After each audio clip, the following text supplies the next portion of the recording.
A história está repleta de verdades que começaram como sussurros nos cantos obscuros da internet, em fóruns anônimos ou em vozes solitárias que ousaram desafiar narrativas oficiais. Por anos, essas vozes foram chamadas de paranoicas, desequilibradas ou perigosas, até que a realidade implacável provou que estavam certas. Este é um relato sobre como o poder, quando não vigiado, transforma segredos sômbrios em fatos incontestáveis. Tome o caso da vigilância em massa. No início dos anos 2000, quando a internet ainda era vista como uma terra de liberdade, poucos acreditavam que governos poderiam monitorar cada e-mail, cada mensagem, cada passo digital de seus cidadãos. Quem levantava suspeitas era taxado de teórico da conspiração. Até que em 2013, um homem chamado Edward Snowden abriu os arquivos da Agência de Segurança Nacional dos Estados Unidos. Os documentos revelaram programas como o PRISM, que coletava dados de bilhões de pessoas, incluindo líderes mundiais como a chanceler alemã Angela Merkel. De repente, o que parecia delírio tornou-se manchete global. Empresas como Google e Facebook, que negavam participação, foram pegas no centro do furacão. A justificativa? Segurança nacional. O custo? A privacidade de uma geração. Mas a arrogância do poder não é novidade.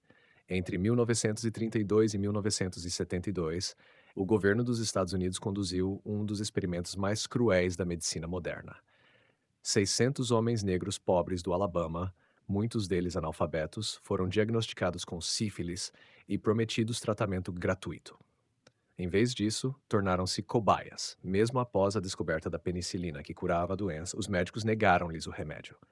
Quando denúncias vazaram nos anos 60, foram abafadas como boatos racistas. Só em 1997, décadas depois do início do horror, o presidente Bill Clinton pediu desculpas públicas. O estudo Tuskegee não foi um acidente, foi um crime planejado. Se há algo que a história repete, é a aliança entre poder e mentira. Nos anos 50, circulavam rumores de que a CIA infiltrava redações de jornais e estúdios de Hollywood para manipular a opinião pública. Jornalistas que ousavam investigar eram chamados de paranoicos da Guerra Fria. Mas, em 1977, documentos desclassificados confirmaram a Operação Mockingbird. A agência recrutou repórteres, editores e até roteiristas para promover narrativas favoráveis aos interesses americanos. A pergunta que fica: quantas notícias que consumimos hoje são herdeiras desse jogo? Nem mesmo a ciência escapou da corrupção. Nos anos 60, a indústria do açúcar pagou pesquisadores para culpar a gordura por doenças cardíacas, enquanto escondiam os riscos do consumo excessivo de açúcar.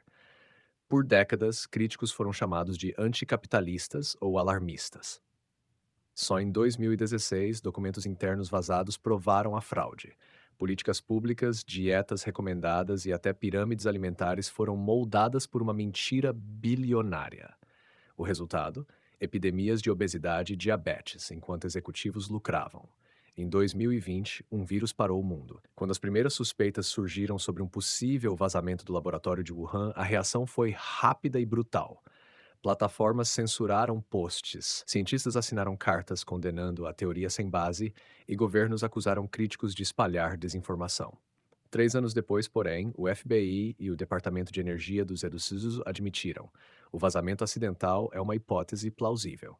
E-mails vazados revelaram que autoridades de saúde debatiam essa possibilidade em sigilo desde o início. Pergunta-se: quantas vidas poderiam ter sido salvas se o debate tivesse sido aberto?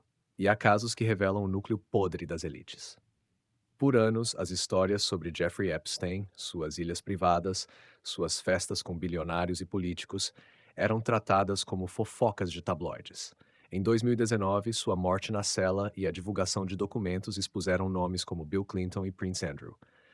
Mesmo assim, processos judiciais seguem ocultos, e a mídia trata o caso como assunto do passado. Enquanto isso, perguntas permanecem. Quem mais estava naquelas ilhas? Por que arquivos continuam sob sigilo? O padrão é claro. Primeiro ridiculariza-se, depois persegue-se. Por fim, quando a verdade explode, trata-se como notícia velha. O que esses casos ensinam é que o termo teoria da conspiração muitas vezes serve para proteger os poderosos, não os cidadãos. Não se trata de acreditar em todas as alegações, mas de lembrar que a história está cheia de verdades que um dia foram chamadas de mentiras.